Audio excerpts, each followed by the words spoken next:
I think we can get started. Thanks again, everyone, for joining. My name is Kelly Stone. I'm a senior policy analyst with ActionAid and a coordinator for the Clara network. We're grateful that you took time to join this webinar this morning at this really busy time of year for climate work to talk about dangerous distractions and carbon offsets. So we have several really distinguished speakers with us today who are going to be talking about different aspects of the carbon market question. It's a really critical year, it feels like, for carbon markets. We have both the carbon markets inside the UNFCCC under Article 6, under 6.2 and 6.4. But there's also a large system of voluntary carbon markets outside of the UN system with varying types of oversight and transparency. And carbon, the two tracks are in some ways disconnected, but of course there's a lot of overlap and relationships between the two systems. Increasingly, we are seeing carbon markets in the news and in plans of countries and companies for meeting their climate commitments. However, carbon markets and the offsets they produce really are dangerous distractions from the real climate action and climate finance we need to address the climate crisis. We're hoping today's webinar will explore carbon markets and provide a framing ahead of COP28 about carbon markets, the connections between the voluntary and the Paris carbon market systems, and to give more visibility on the problems with carbon markets and offsets. So we are actually going to start with a video recording sent by David Boyd, the UN Special Rapporteur for Human Rights and the Environment, who couldn't make it in person today, but wanted to send some thoughts. So with that, I'm going to turn it over to the video for just a couple minutes.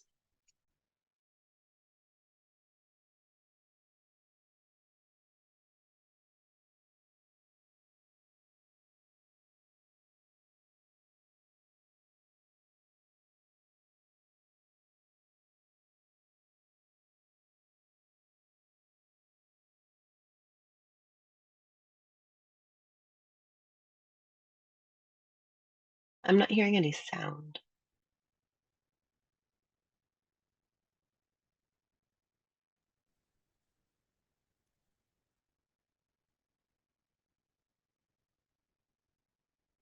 I'm Dr. David Boyd, the United Nations Special Rapporteur on Human Rights and the Environment. And on the eve of COP28, the next round of climate negotiations, I want to raise serious concerns about the explosion of interest in carbon markets, and in particular, forest-based carbon credits. These forest-based carbon credits have three major problems from a human rights perspective. The first is that they are a distraction from the urgent need to reduce greenhouse gas emissions, particularly among wealthy states in the global north and large businesses. Second, a number of audits and investigations undertaken in the last 2 or 3 years has revealed serious problems and undermined the legitimacy of forest-based carbon credits. These concerns include overcrediting, weak oversight, lack of additionality, lack of accountability, and the fact that there's no there. There are no changes happening on the ground, either in terms of reforestation or preventing deforestation. So in effect, over 90% of forest-based carbon credits are worthless. And the third and most important concern is that forest-based carbon credits have resulted in serious human rights violations, including the evictions of indigenous peoples, evictions of local communities, the murder of environmental human rights defenders, and violation of indigenous peoples' rights to free, prior, and informed consent, as well as the broader public's right to public participation in environmental decision-making. Let me give you 2 quick examples. There's South Pole, a Swiss-based carbon credit firm that is involved in a project in Zimbabwe that has sold over 20 million carbon credits worth hundreds of millions of dollars. And those carbon credits are now under investigation because they're believed to have been seriously tainted by fraud. The second example involves Blue Carbon, a business based in the United Arab Emirates that has entered into agreements with a number of countries in Africa, including Angola, Kenya, Tanzania, Uganda, Zambia, and Zimbabwe. This company has purchased the rights to the carbon credits from tens of millions of hectares for billions of dollars with zero public consultation, zero respect for human rights, land rights, or the rights of indigenous peoples. Based on these grave concerns, I urge states to remove forest carbon credits from eligibility under Article 6 of the Paris Agreement until these concerns have been resolved. Thank you very much and take care. Thank you to David for sending those initial thoughts and getting us started on this really important discussion and flagging some of the current really concerning developments that people have been tracking. Right now, I am going to turn it over to Erica Lennon, a senior attorney with the Center for International Environmental Law, to give us an overall view on carbon markets being a dangerous distraction. Thanks. Thanks so much, Kelly, and thanks everyone for being here and joining us today. And hopefully this will be a good discussion. So I wanted to start and maybe picking up a bit with what David Boyd had mentioned on sort of basically carbon markets are being touted as a solution and as something that will mobilize climate finance, will increase climate action, but really, in essence, they're a dangerous distraction and are cause major human rights problems on the ground, as well as being a distraction from the climate action that we really need, which is to end and allowing for sort of business as usual rather than ending the use of fossil fuels, of coal, oil, and gas, which is what we really need to keep global temperature rise below 1.5. And so I'm hoping to provide an overview a bit about both looking ahead to COP28, which starts in a few days, in which carbon markets will be on the agenda under Article 6, but also connecting it to the broader world of carbon markets, because I think we've seen a proliferation of that recently, both of trying to increase carbon markets, but also trying to increase the quote unquote integrity of carbon markets to make credits that are good, even though they've overall largely failed in the past. And so just to start a bit with why this matters. So markets have largely, as mentioned by David Boyd, have largely failed and have often failed to do what they proclaim to do, which is to reduce emissions that they're then selling credits for that people are using to offset ongoing emissions. And they haven't worked. They've largely been overcredited. And why this matters is because we know that we are quickly getting closer and closer to reaching global temperature rise of 1.5 degrees, which is the goal set in the Paris Agreement that we need to stay below. And what we're seeing already with the climate crisis is we're already seeing major human rights abuses, major impacts around the world, whether it's droughts or floods or fires. There's just massive implications already at the current degree of warming. And any further we get up in degrees of warming, the more impacts there will be. And with carbon markets, what it's allowing is not, it's making it so that companies and countries can delay, or that they think they can delay what they really need to do and the urgent action they need to decarbonize and to reduce production and use of fossil fuels on this notion that instead of reducing fossil fuels, you can just pay for action somewhere else, pay for action in another country, buy carbon credits and offset your emissions. And we know, one, that those emissions don't work that way, that you can't that putting up a ton of CO2 into the atmosphere from fossil fuels and claiming you're going to reduce a ton in forest, it's not a perfect substitution. And two, what we've seen from recent reports, as David mentioned with, for example, the South Pole project, is that there's largely overcrediting. And so they're not actually the credits that are being generated actually aren't worth what they say they are. And so that's a huge problem, because then you're emitting, you claim to be offsetting it with this, but those things aren't real. And that's just going to lead to greater temperature rise. And so what we've seen over and over again, and especially this year, I think we've seen increasing studies, both that the credits are being overstated, but also that there are major human rights abuses in many of these projects, and violations of people's human rights and Indigenous people's rights. And I know other panelists are going to talk about this well. They're also not, even if they worked perfectly, they still wouldn't be a solution, because what you're doing is trading emissions. You're not actually reducing anything. And if, for example, as with sort of forest-based credits, or if you used engineering-based credits and it didn't work, or the emissions weren't captured, or the forest ended up burning or dying because of some sort of pest, then those emissions aren't permanent and they're going to go back into the atmosphere. And so if what you've done is relied on those to keep business as usual, then you actually could lead to an increase in climate change, and not a decrease as they're supposed to do. And so that's not a solution. And I think increasingly we're also seeing carbon markets being touted as climate finance. And this is a distraction from what countries actually need to do.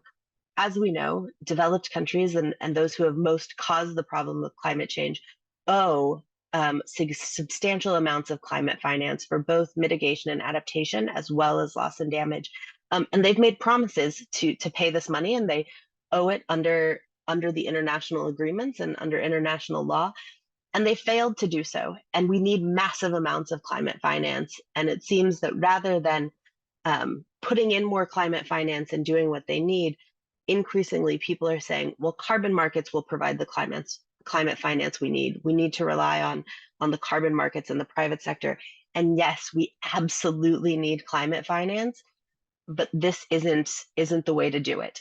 And it's not really climate finance if what you're doing is buying offsets to offset your own emissions, because it's not really paying for the climate action that is needed in developing countries. And in fact, if the climate action in these developing countries are being sold as credits to countries in the global north, then they don't get to count those as their own emissions reduction and towards, say, their NDCs, because they're going to be counted somewhere else.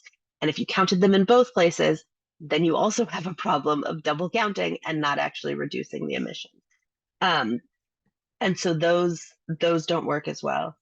And I think, as I've mentioned, and as we're going to explore during this webinar, this isn't just a problem within the UNFCCC, which I will touch on next, but it's also a problem outside of the UNFCCC and with voluntary carbon markets. And we've had voluntary carbon markets for many, many years, and they've tried different ways of having standards and making sure there's integrity, or making sure that they aren't causing the severe human rights abuses that we saw with a lot of projects in the clean development mechanism and that we're still seeing.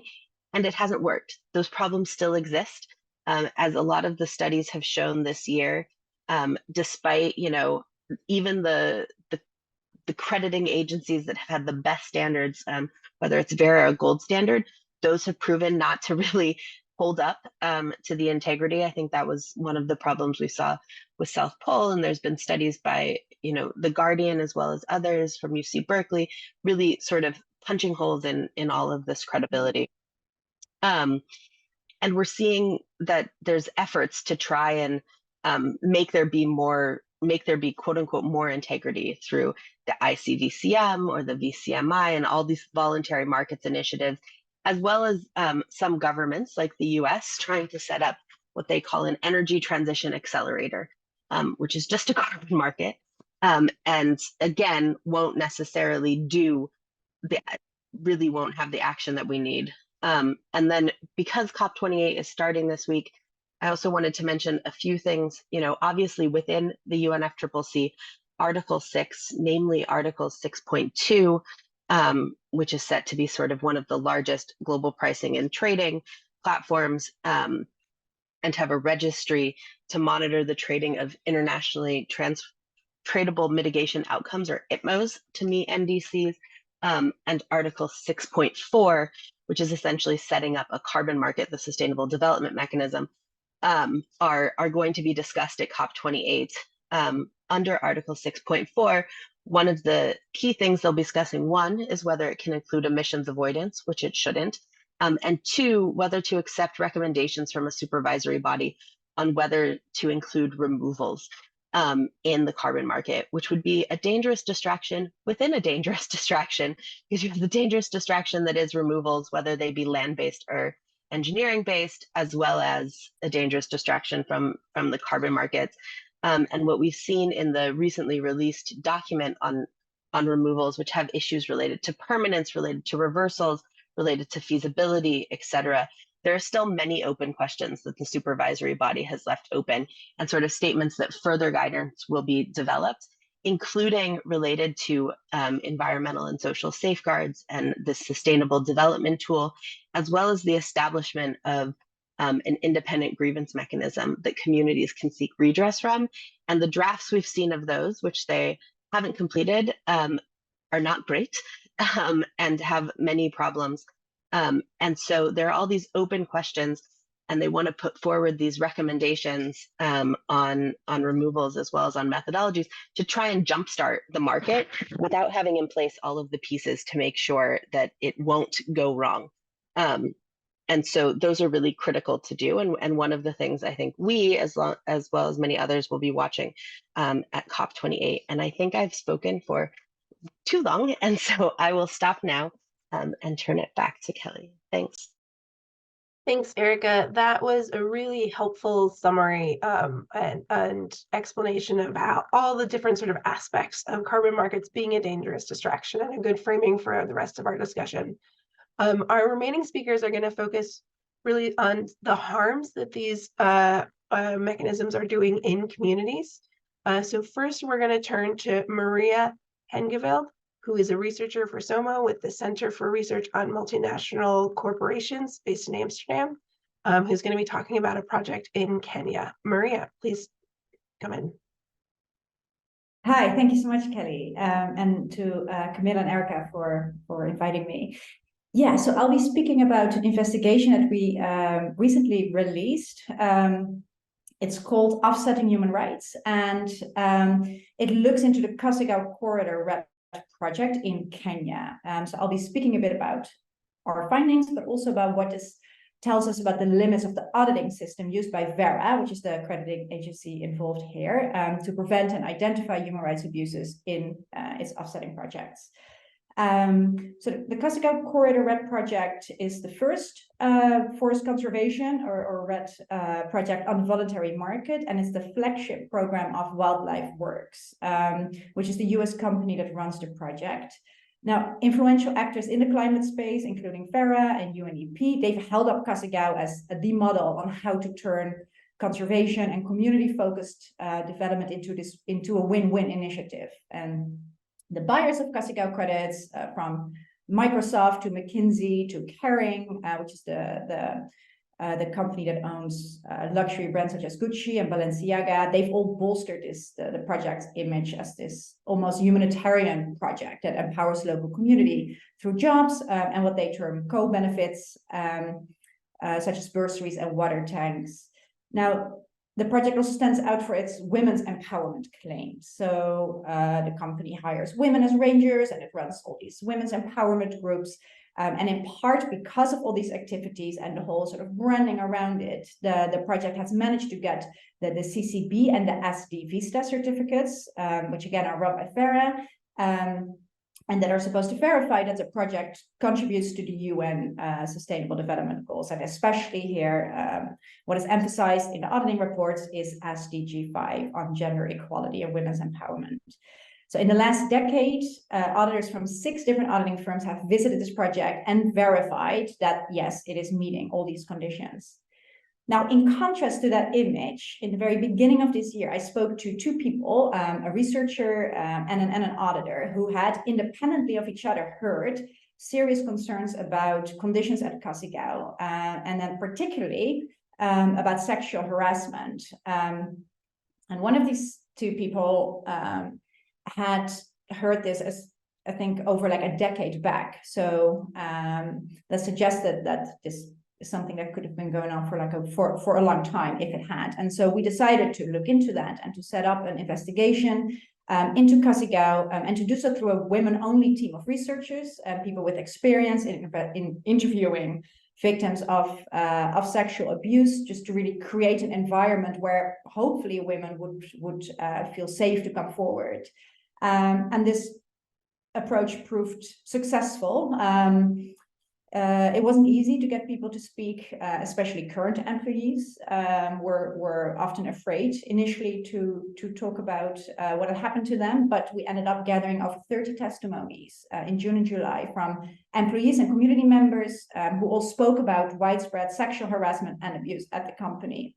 So of those 31 people, we spoke to 10 current and former women, female employees, so not former women, former female employees, so current and former, but mostly current employees who had all been subjected to sexual harassment themselves or worse.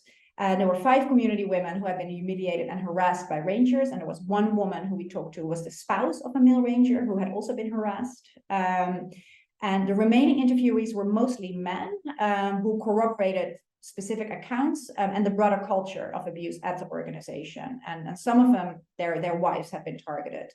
So what we found a culture of abuse where senior men in the company used the power of Wildlife Works as a large employer to demand sex from women.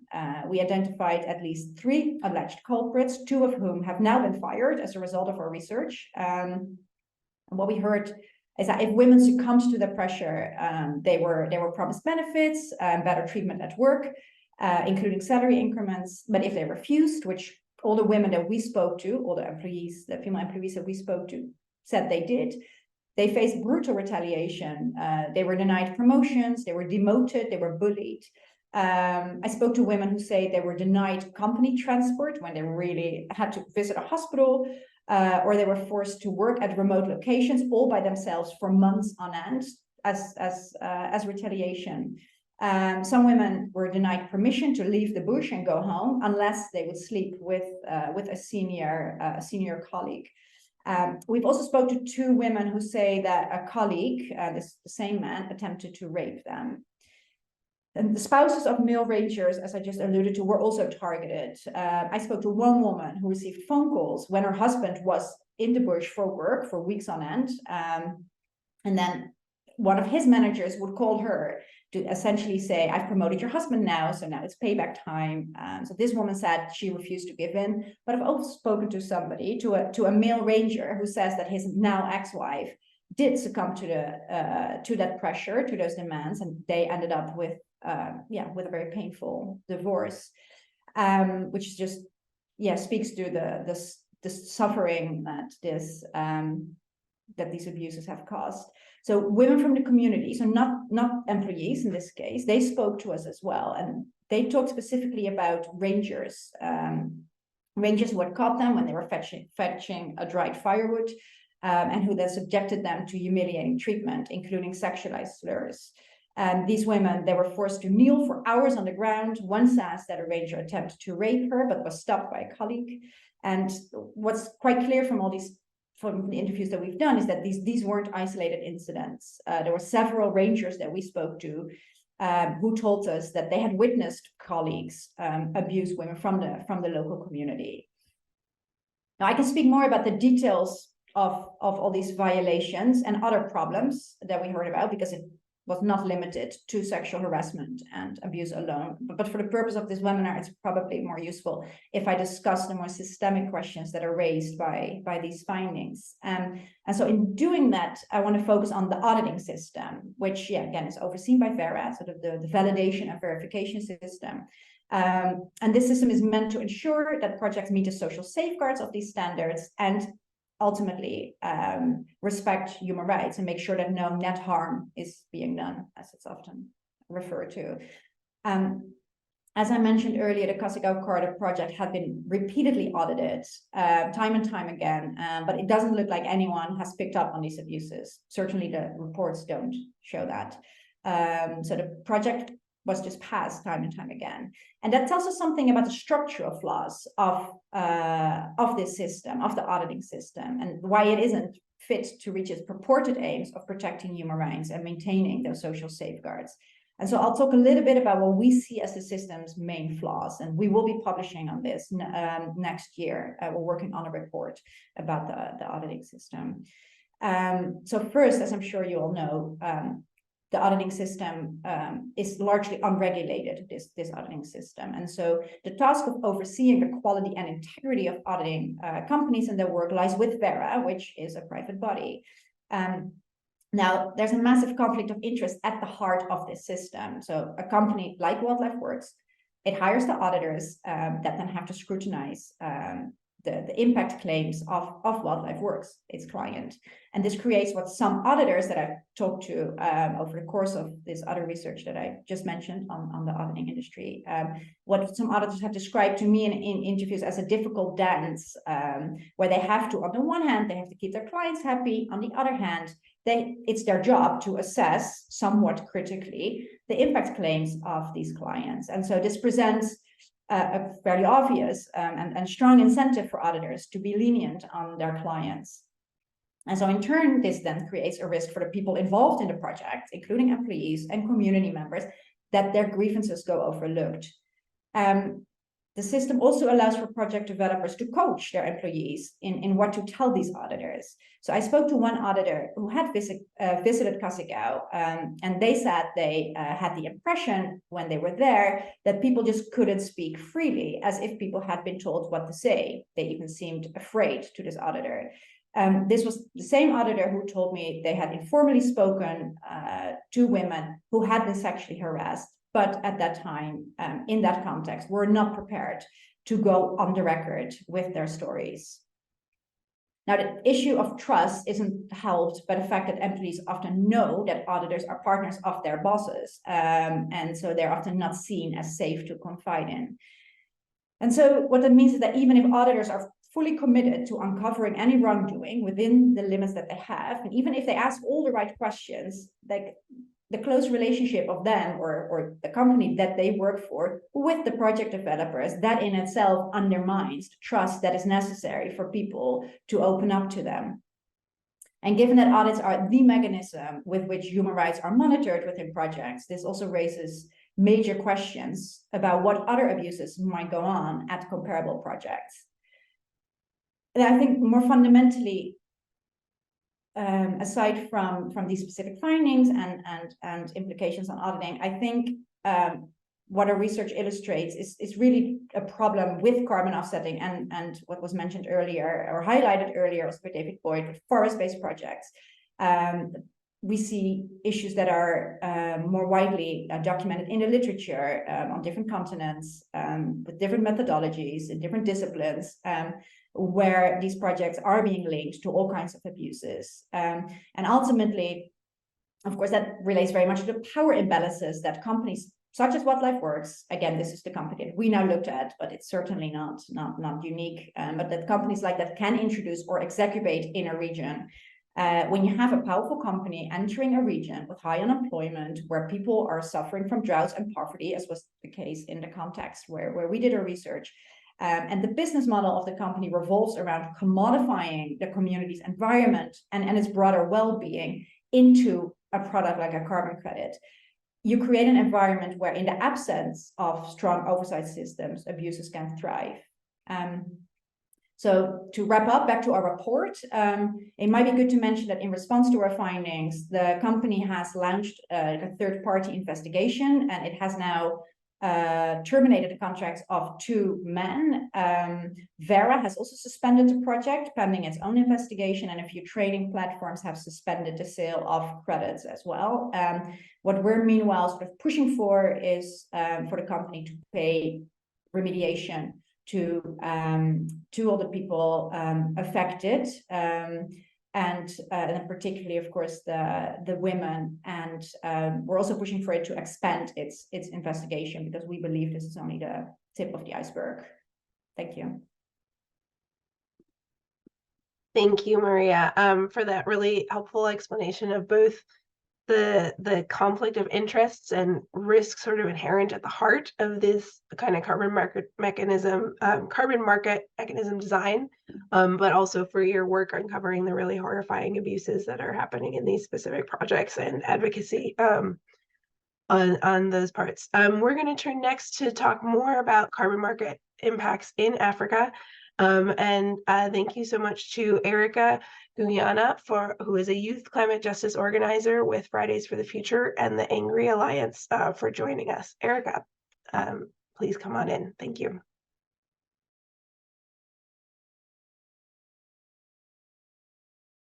Okay, thank you so much. Can you hear me? Awesome. Okay, so what the research that SOMO has done about the Kasigao project is not an isolated scenario, and across the country in Kenya and across the African continent, there are lots of human rights abuses as a result of carbon markets.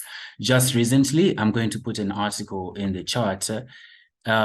Indigenous people of the Ogiek community are being kicked out from the Mau forest in the name of carbon markets, and noting that carbon markets only exist to serve the interests of the fossil fuel industry and big polluters. There is no space for net zero if we want to limit a global temperature rise below 1.5 degrees.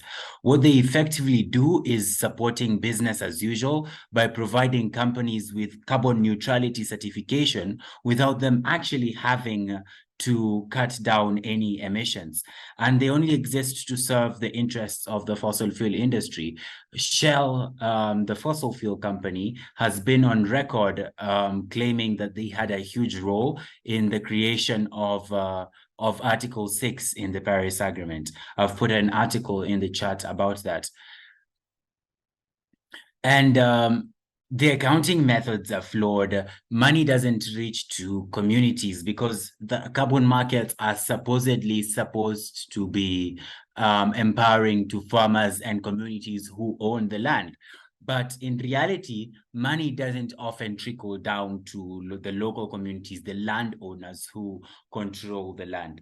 And carbon markets are often also touted as a method to provide climate finance for global South countries for adaptation and mitigation. But the fact is that the carbon markets being touted as a method of climate finance highlights the failure of global North countries to pay reparations to global South countries. And global South countries don't really have to give up their lands to Western private sector, Western companies to offset their lands, to offset emissions in their lands and manage their lands so as to get finance. We don't have to be able to give out our lands to get money for a crisis that global North countries had the historical role in causing. That means that the most affected communities by the impacts of the climate crisis are not only bearing the brunt of it, but also the brunt of false solutions like sexual abuses, land grabbing as a result of carbon markets and geoengineering technologies that are now sought to be introduced in Article 6 of the Paris Agreement.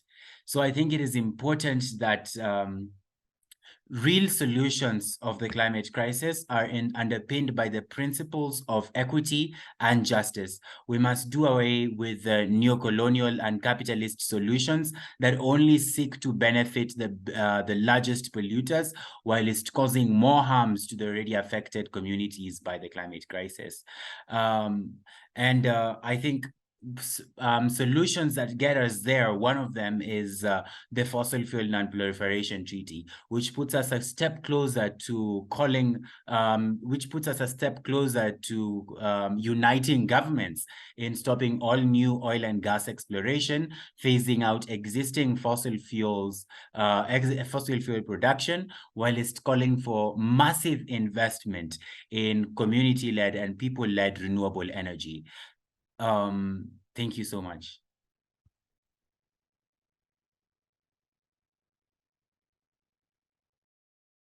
Thank you so much, Erica, for that really excellent underpinning of the impacts that you are seeing. I want to turn it next and with our last speaker to Gazelle Hella, who is a team leader for the International Indigenous Peoples Forum on Climate Change and a member of the Indigenous Peoples Caucus at the UNFCCC. Gazelle, thank you so much for coming in. Oh, thanks so much, Kelly and everyone else for hosting this. And yeah, I think the previous panelists have like covered everything actually that you need to know before you head to COP. So I'll try to well, I could say like they stole my thunder, but that's not the case. But it's definitely like something that was definitely good contribution to what I'm about to say is obviously my name is Gazelle Hella, and I'm in addition to being a team leader for Indigenous Peoples Caucus on matters of Article 6 and loss and damage. I am first and foremost, I'm indigenous to the Alifuru people of Maluku. If you don't know where it is, I don't blame you. It's right above Australia and with 2 million indigenous peoples. And we have a indigenous traditional government, and I'm a representative of that on international relations and indigenous rights. I think I could talk forever in a day about the impacts of so-called impacts of carbon markets and Article 6 in particular. So what I will do is I'll try to stay within the time and share my thoughts about my additional thoughts about what's going on, and particularly from Indigenous people's perspective, the caucus perspective here in Dubai. So like Kelly said in the introduction, you've probably seen it on the news, if not, definitely on your LinkedIn feeds. Everyone is like sharing a lot of things about COP28, about your friends and their views about their expectations, but also about that they're eagerly awaiting the launch of this Article 6 mechanism, and that is something that is quite to put it diplomatically, like quite fascinating, because with the carbon markets and which is basically like Erica said, pushing around credits actually, and to call it sustainable development and to contribution to emission reduction to achieve quote unquote net zero instead of real zero. What are we doing? And that's like a real valid question that a lot of Indigenous peoples and civil society have on the topic. And because if everyone says that it won't help us, like why in the world should, from a Indigenous perspective, like how should we engage or not engage? The problem is that it is happening whether we like it or not. And we've seen it from the last couple of COPs, if you're not at the table, you're on the menu or you're serving the menu. And so people like Erica, myself, Kelly, and everyone else, like we have to engage to make sure that we keep pressure on to continuously scrutinize everything the CMA or the COP or the supervisory body of the 6.4 mechanism, so that to ensure that no damage is done or no further damage is done, and human rights and the rights of Indigenous peoples are protected and respected. So the way that I would put it is like while we're here at COP is to prevent further damage, to do damage control. There's another reason why these peoples are engaged in this, and it is sad to see that climate change and the emergent market mechanism that is being proposed here is emerging as an entire new economy, and calling it fighting climate change. This market mechanism that everyone has been talking about before and is to the detriment of Indigenous people. Like I do not have to repeat that. And like David Boyd said, it's how we call it forest-based carbon credits. It's the land, territories, and resources of Indigenous people is at the forefront of all this. The thing is that this mechanism or this scheme is not unique. You already have the VCMs. However, something that I will also like put to this conversation is that everyone is looking at this Article 6 mechanism because the rest of the UN system is trying to see like how can we use it as a model for other schemes, for other initiatives. For example, you have climate change, one of the main threats. How about biodiversity? last year, the Kunming Montreal Global Biodiversity Framework was adopted. Just for your interest, download it. Look at Target 19. Target 19 is the foundation that has been laid for a similar market mechanism, but down under the CBD for biodiversity credits.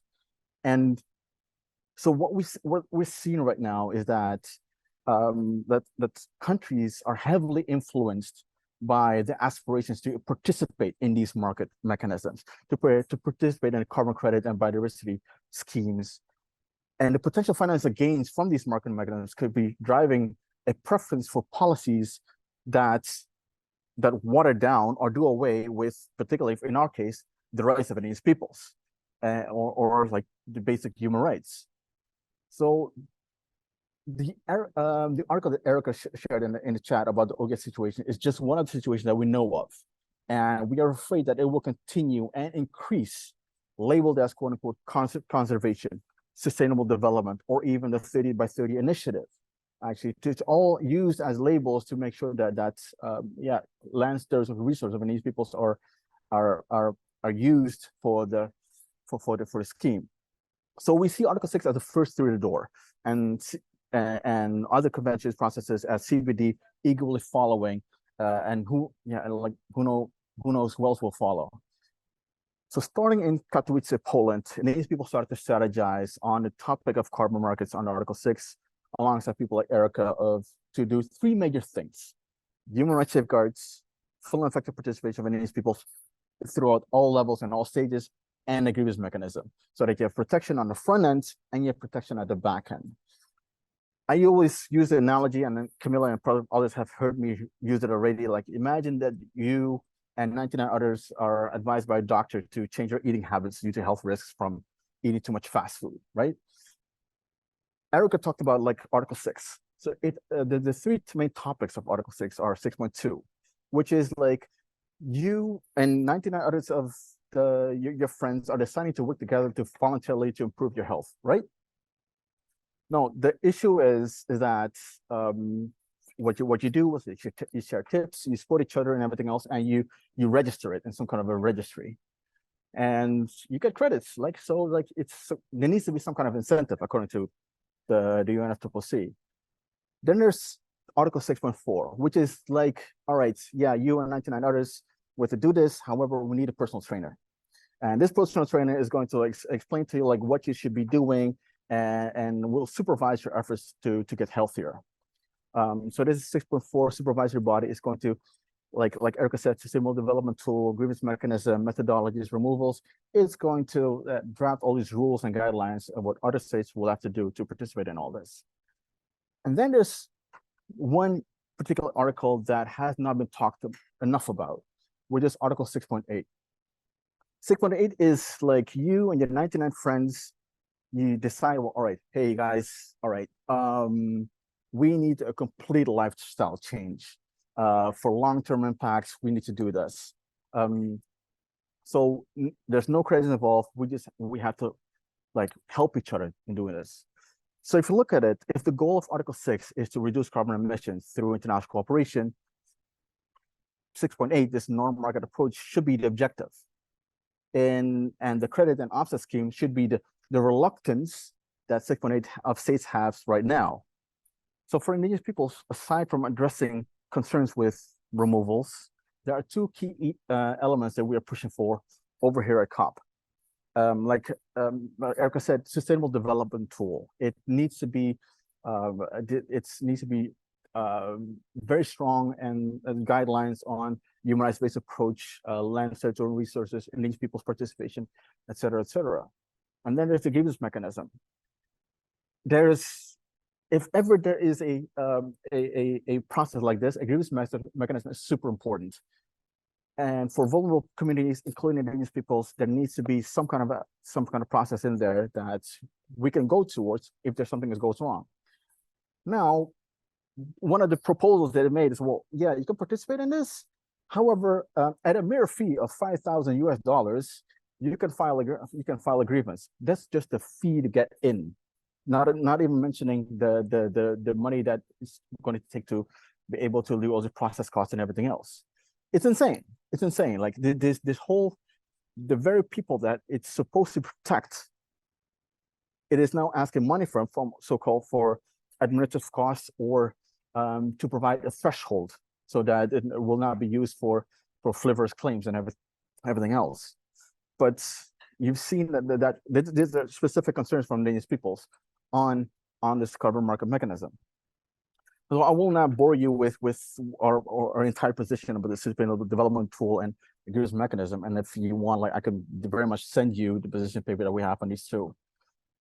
The thing is, like, and I'll end with that. Here at COP, according to this personal trainer, the supervisory body, the co-chair, the sustainable development tool and this grievance mechanism do not require approval from this COP, the what we call CMA. However, it is super important that every one of us, that we push that this 6.4 mechanism, that it cannot commence without the establishment and effective functioning of all these governance elements, such as the grievance mechanism and sustainable development tool, with a critical emphasis, obviously, on respecting and integrating human rights and rights of peoples. So it's very important that whatever comes out of this is that yeah, it cannot, this whole scheme, this whole mechanism cannot start, because we don't agree with anyway, it cannot start without having these strict governance elements in there. So that's in a nutshell what we will bring in forward in discussions and negotiations here in COP28 to ensure that environmental solutions to fight climate change and protect the biodiversity and life of everyone does not come at the cost of human rights, and where the voices of indigenous peoples are not just heard, but actually are instrumental in shaping climate action. So that's, like, very briefly some of the thoughts from my end for this conversation. Thank you. Thank you so much. And thank you really to all of our speakers. This has been really informative so far. We have about 8 minutes left. So please ask your questions through the Q&A function or in the webinar chat, and we will try to address them. And I do have a couple of questions too for our panelists. So I want to start with, maybe we can go 2 questions and then we can sort of collect them as we're going along and give everyone a chance to intervene on the speakers. So and there was a bit, this is related to a question in the chat, but I'm curious on how you all are viewing the relationship between the Article 6 mechanisms, so 6.2 and 6.4, which are connected directly to the Paris Agreement and the rules of which are being negotiated right now at the COPs, and how that relates to, say, Vera and the VCM, where everything is, it's not just voluntary in the sense that no country has to use Article 6, but it's outside of the UN system. And yet all the, we know how interconnected climate action is. So how do we see the relationship between those two entities going forward? And then second, I mean, the risks of the carbon market mechanism are incredibly clear as you all are speaking, and sort of the, like, systemic inherent problems in these mechanisms. But the myth of what these companies and countries are selling as far as the benefits, as far as the, for climate action, for communities, has obviously been compelling, because we are continuing to see these mechanisms proliferate. So how do we think about trying to counter some of those myths, both on the ground and at the international level in places like the COP? Realizing that was quite a bit and broad questions for you all. Yeah, that would be great. Does anybody have any thoughts on how we want to start with that?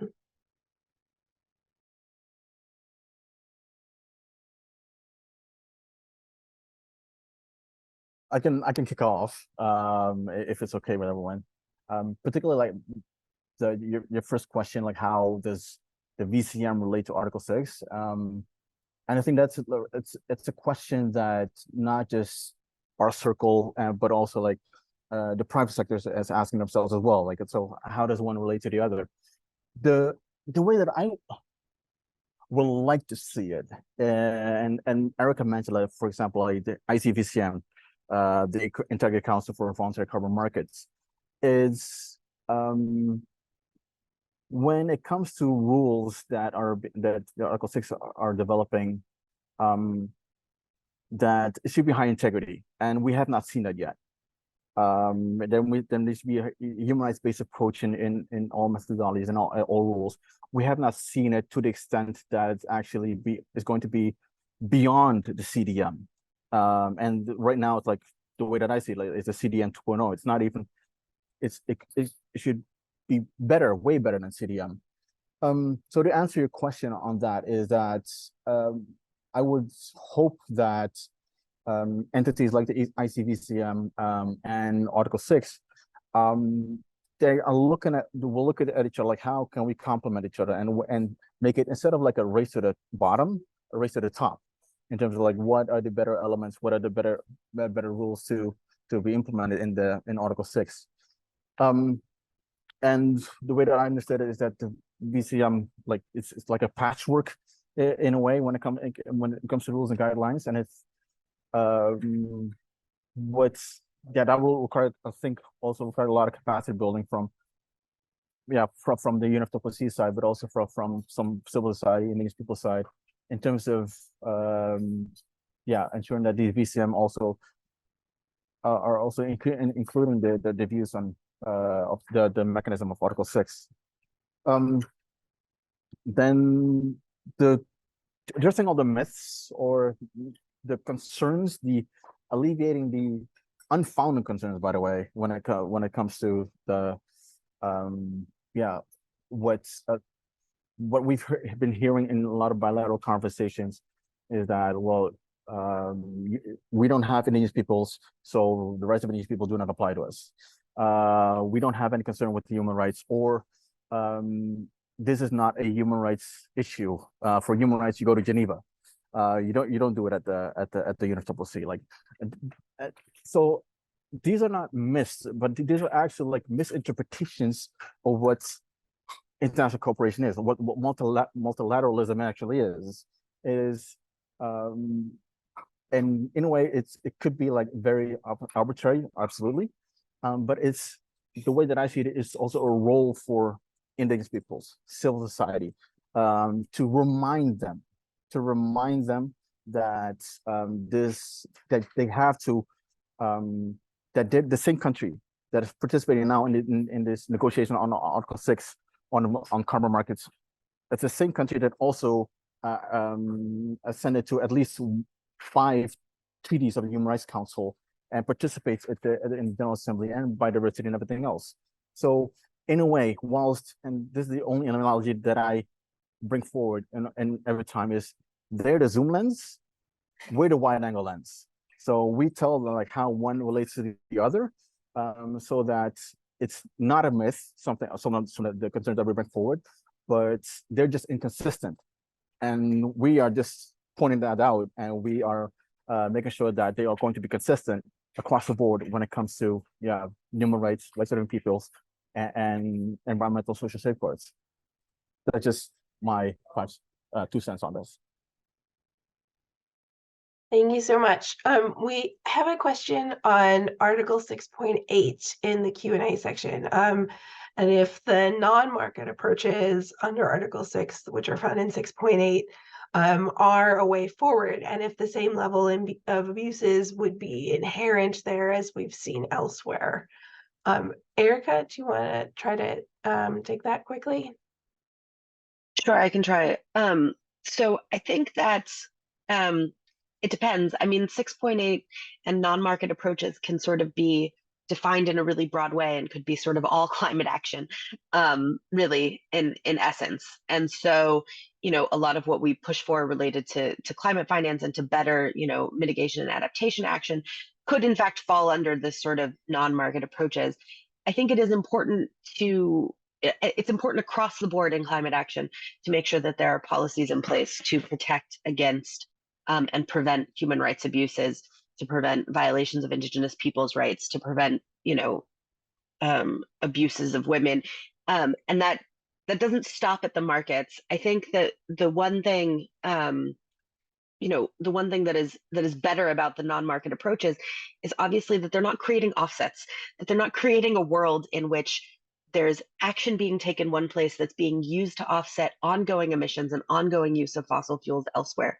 And so that is a positive. I think it will be important to make sure that these non-market approaches that there are ways of preventing these approaches from then being marketed. I don't know how to say, like, marketized, like being moved into sort of 6.4 or 6.2, and that it's not that it's disconnected, and so that it's not that like non-market approaches are being taken as like a staging ground to then create offsets, or then create the trading of ITMOs. And so I think that will be a really important piece of it, as in a way to sort of prevent those, and that it will need to also be, as with most climate action, that there will have to be monitoring, and that there will have to be rules in place to make sure that some of the abuses that we see on the ground, and that obviously that